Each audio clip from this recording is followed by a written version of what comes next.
Mình sẽ mãi mãi yêu nhau nhé anh, cho sự phong ba mãi không xa rời.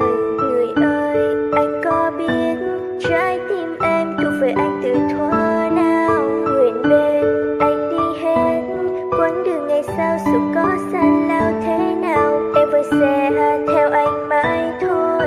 I love you forever. Ê thằng chồng, mày biết không, tôi có cái này nói cho nghe nè. Giờ yêu chồng lắm, trùng phước không được có vợ đâu nhé. Dù có đôi lúc giờ hơi cân nhích, đôi lắm cho chọc chồng tiếc thôi. Đừng có như vậy dần hờn lung tung, giờ đến cái bóp là chồng tiêu rồi. Giờ thích cái lúc mà chồng đang ghen, cách nói chuyện thấy ghét vô cùng. Tự nhiên có phai với bộ dần rồi, đối xử với vợ thì rất lạnh lùng. Những lúc như vậy buồn lắm chứ bộ, nhưng mà cũng yêu chồng mấy thôi. Sao chồng không nghĩ không hiểu cho vợ, bỏ mặc vợ một mình đơn côi. Có đôi lúc giờ ghét chồng lắm, muốn bỏ chồng nhưng lại không nói. Tao vì tao lỡ với mày mất rồi, bỏ mặc mày sao lại được.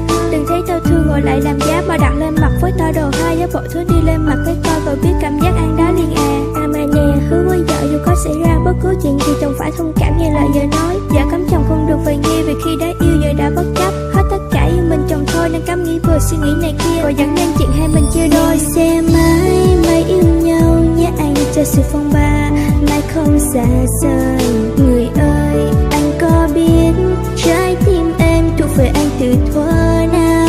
Nguyện bên anh đi hết quãng đường ngày sau, dù có xa lao thế nào em vẫn sẽ theo anh mãi thôi.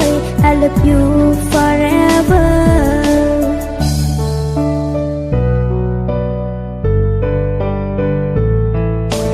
Vợ nói vợ nghe nè, chồng cũng ghét vợ nhiều lắm đó. Cẩn thận có ngày chồng quăng cục lơ, chứ đừng ở đó mà làm trò. Ghét vợ nhiều lắm đó, nhưng sao càng ghét lại càng yêu. Chỉ cần một ngày không được chửi vợ là chồng thấy nhớ vợ càng nhiều. Ai kêu vợ chồng tức như vậy để chồng nóng lên nói lời chia tay. Nếu có cơ hội cho chồng lần nữa, hay ta đánh thức tình yêu kia vậy. Lúc nào cũng muốn hơn chồng quá tha, làm vậy có nhận được gì không? Hay là hai bên giận nhau một lúc rồi bỏ thời gian cho lòng bồng. Và đã ghen tuông với chồng đầu hai, chồng đâu lăng nhăng nhưng người ta đâu. Thề rằng lòng này sẽ mãi yêu vợ đến khi tóc trắng hết cả đầu. Chồng cũng đâu thích ăn phở lắm đâu, cơm ngày 3 bữa đủ no rồi. Đến lúc giận hờn giả bộ nhõng nhẽo, chỉ muốn là được vợ lo thôi. Mỗi lần chồng muốn được ở cạnh vợ là vợ bắt chồng đi ngủ à.